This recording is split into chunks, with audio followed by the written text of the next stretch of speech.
জীবনে চলার পথে কিছু গাইডলাইন প্রয়োজন।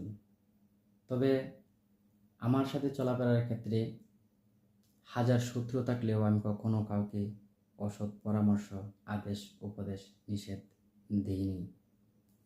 But it is matter of great sorrow that আমি কোনো দিনে কারো কাছ থেকে কোনো সৎ আদেশ, উপদেশ এবং কোনো ধরনের গাইডলাইন পাইনি। আমার জীবনে আমি যতটুকু করেছি সব পই পই করে, তিল তিল করে সব কিছু সাজিয়ে গুছিয়ে রেখেছি, সাজিয়ে গুছিয়ে নিয়েছি।